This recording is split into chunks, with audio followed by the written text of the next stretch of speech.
Welcome back again to Ask the Experts, and I'm here with Ken, and I can see Ken starting to help me out a little bit here and dressing down, just showing us that actually a psychologist is a real person too. Now, Ken, back to the questions.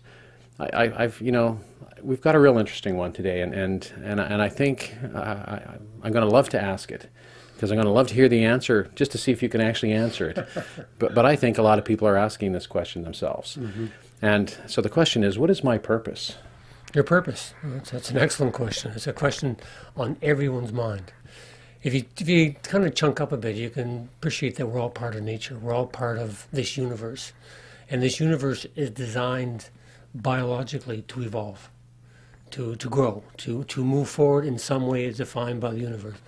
Well, we're part of that system. So we follow the same laws of nature as any other piece of nature. And that means that if for example, if a viewer looked around the room they're in, they'd notice that everything in the room, including this room, has a purpose. Well, we are part of this room, so you have a purpose and I have a purpose. The trick is to, in a sense, make it conscious, because unconsciously everybody's on purpose.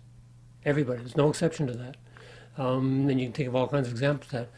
If you want to make it conscious, you have to really kind of go inside yourself, and I have a process for this, to actually take all your life experiences and it's like your life experiences are like the maple syrup, and you boil it down to the maple sugar, and that's your purpose.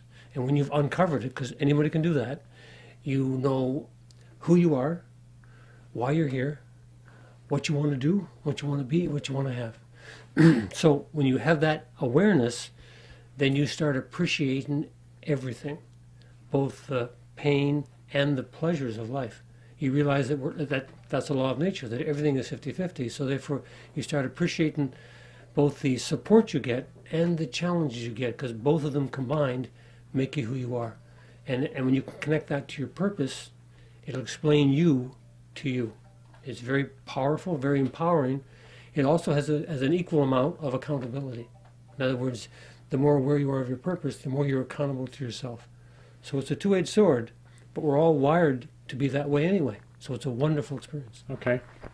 Well, normally it's at this point I go, so Ken, give us some sort of practical tool to analyze this, but I'm kind of not going to let you off the hook here, because when I think about what's my purpose, and I think other people who are out there thinking about it, they're thinking about, that sort of, maybe that big religious purpose, or, sort of why am I here? And I get what you're saying about sort of the practical things, and I think that's a very practical answer for living in today's world. But for those who are, kind of wanting to get on a bit of a higher plane, mm-hmm. What is the big purpose? The big purpose, everyone's purpose is the same, is to serve our universe. We're all here, to contribute to the evolution of our species, of our planet. We're all doing it in some form. Everybody serves somebody else. It just matter what form does it take. So in a sense, what we're all doing is spending our life uncovering our purpose and connecting it to our value system. And our value system comes from our own personal experiences.